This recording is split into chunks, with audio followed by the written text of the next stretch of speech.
नमस्कार, आदाब, सत श्री अकाल। मैं ओपी सिंह आपका शहर न्यूज़ चैनल में आपका स्वागत करता हूं। दोस्तों, मीरा भाईंदर शहर में उत्तर भारतीय समाज बड़ी संख्या में है। समाज की कुछ ज़रूरतें हैं, कुछ आवश्यकताएं हैं, कुछ विषय को लेकर चिंतन होता है।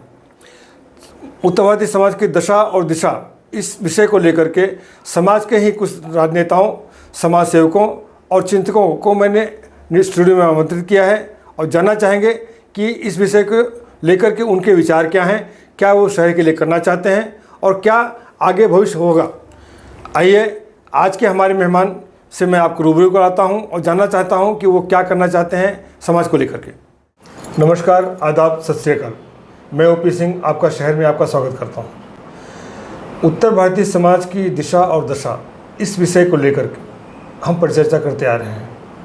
आज संवाद के उस क्रम में हमने अपने स्टूडियो में साहित्यकार पवन सक्सेना जी को निमंत्रित किया है। पवन सक्सेना जी ने किताब लिखी है चंबल का शौर्य, जिसके ऊपर उन्हें साहित्य अकादमी का पुरस्कार भी मिल चुका है। मैं उनका स्वागत करता हूं। नमस्कार सर। नमस्कार। और सर, मैं आपसे जानना चाहूँगा कि आप मीरा भाईंदर में उत्तर भारतीय समाज को लेकर के क्या कहना चाहेंगे?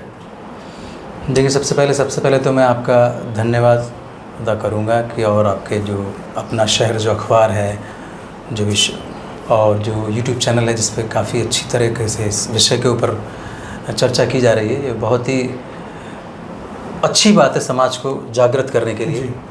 जहाँ तक बात उत्तर भारतीयों की दशा और दिशा की है, मैं पूरे मुंबई की बात करूँगा कि अच्छी तादाद में उत्तर भारतीय आज भी हैं। और आज से नहीं, उत्तर भारतीयों का लगाव महाराष्ट्र से श्री रामचंद्र जी के ज़माने से था।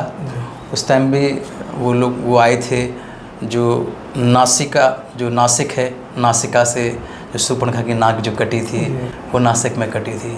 बहुत सारा समय यहाँ गुजारा था। तो ये तो ऋषियों की और बड़े तपस्वियों की ज़मीन है।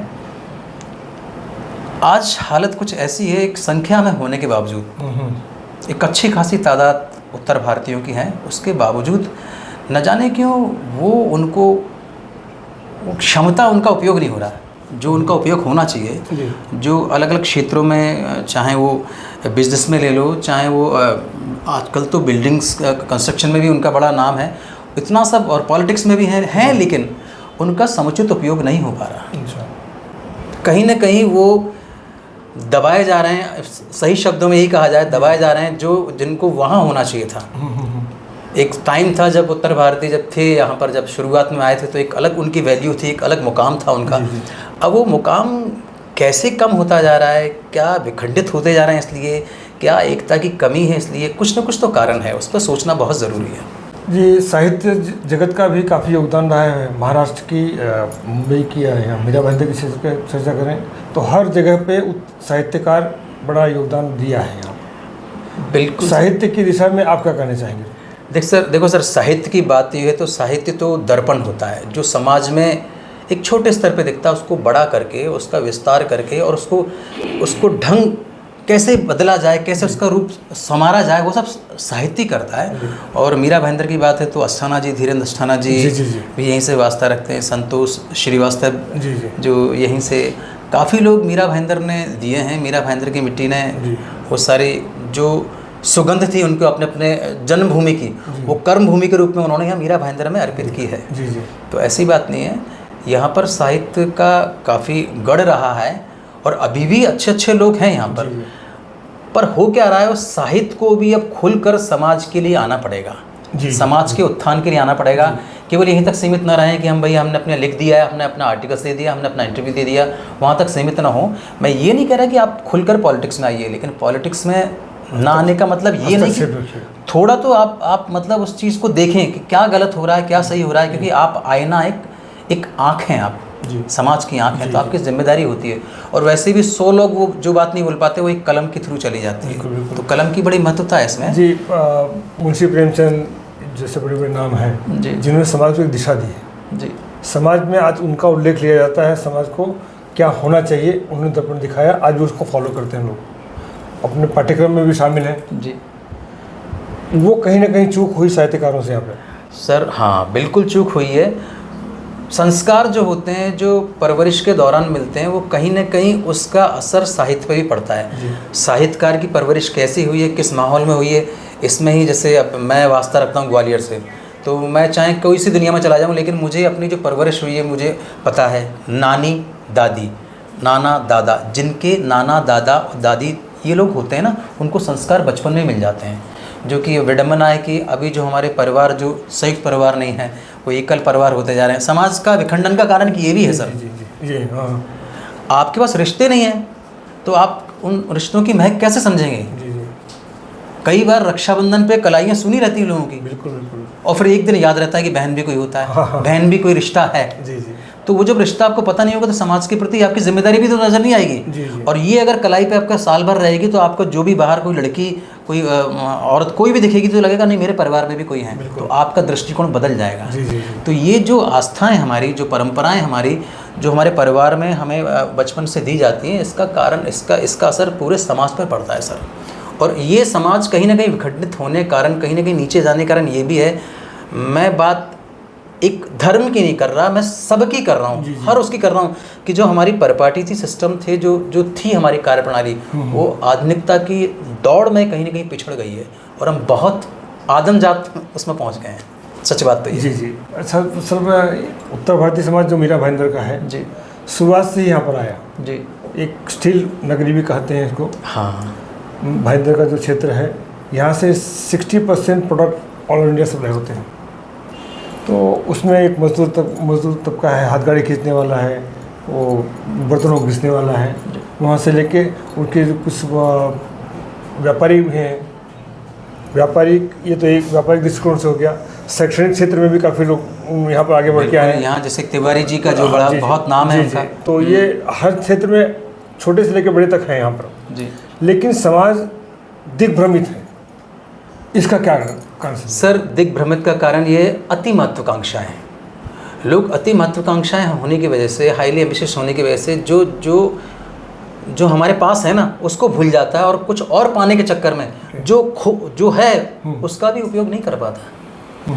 आप अगर जिस पोस्ट पर हैं, आप जो काम कर रहे हैं, ईमानदारी से वो काम करें, उस वक्त वो काम करें, तो मुझे लगता है अपनी जिम्मेदारी पूरी कर रहे हैं। जी। वो तो आदमी करता नहीं, आगे के ख्यालात में उड़ता चला जाता है। और फिर ये क्या होता क्या है, आपने अगर चश्मा लगा लिया किसी का, तो फिर आप अपना विकास ही कर रहे हैं और उसका विकास कर रहे हैं जिसका चश्मा लगाया, आप समाज का विकास नहीं कर रहे।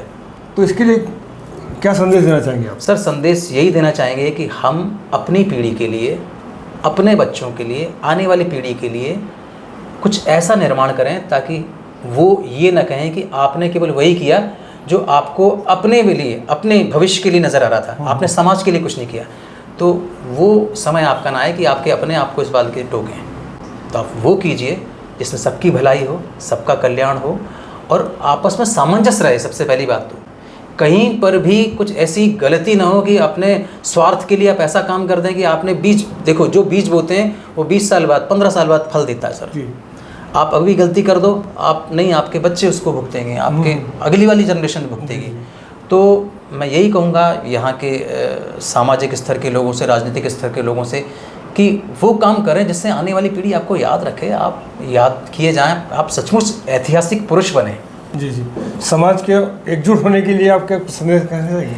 एकजुट होने के लिए तो बहुत, आप ये देखिए कि ये कुदरत, ख़ासतौर से हमारे बात हिंदुस्तान की जाए तो हम तो कितने फुलवारी के फूल हैं, अलग अलग खुशबू है, हर जगह की अलग खुशबू है सर। जी। और ऊपर वाले को भी फूल माला जो बनती है, ये किसी एक फूल की अच्छी नहीं लगती, इसमें भी अलग अलग फूल हों, अलग अलग सुगंध हो, उसका मज़ा है, उसकी वेरिएशन है। अब खान पान अलग है, उसके बावजूद हम सब मिलते हैं। वो जो एक ज़माना था, वो एक समय था, वो समय दोबारा आए, सब मिलके हाथ बांधें, एक दूसरे का साथ दें। कोई अगर नीचे गिर रहा है उसको उठाने की कोशिश करें तो आपको भी निश्चित कोई ना कोई अच्छे मुकाम तक पहुंचाएगा। सामंजस्य रखें, एक दूसरे के मिलकर चलें, तो सर अभी भी हमारे लिए बहुत अच्छा रूप ले सकता है शहर। कुछ लोग प्रयास कर रहे हैं लेकिन वो प्रयास अभी इतना मजबूत नहीं है। नेतृत्व का अभाव है। उत्तर भारतीयों में नेतृत्व का अभाव इसलिए है क्योंकि वो बट जाता है, सबसे पहली बात तो। और अब राजनीतिक पार्टी का नाम ना लूँगा, जब चश्मे लग जाते हैं तो फिर उनको दूसरा वाला, चाहे वो कितना भी उसके परिवार का हो, चाहे वो जौनपुर का हो, बनारस का हो, वो उसको नज़र नहीं आता, उसको नज़र आता नहीं ये तो इस पार्टी का है, मैं नहीं जाऊँगा। वो भी नहीं जाएगा, 4 लोगों को और नहीं ले जाएगा। तो कहीं ना कहीं ये टूटन आ रही है, कोई टूट रहा है, छूट रहा है, रूठ रहा है, उसको मनाने की पद्धति हमें लानी पड़ेगी। एकता के लिए ज़रूरी है, कोई टूटे नहीं, कोई रूठे नहीं, कोई रूठे नहीं। कुल ये आप कुल मिला के आप ये कहना चाहेंगे कि पार्टी या कोई भी पक्ष इसके इतर जाकर लोगों को समाज के लिए चिंतन करना होगा, समाज के लिए एकत्र होना पड़ेगा और समाज को कहीं ना कहीं दिशा देनी होगी। बिल्कुल सर, क्योंकि समाज आपको देख रहा है ना, आपसे उम्मीद कर रहा है।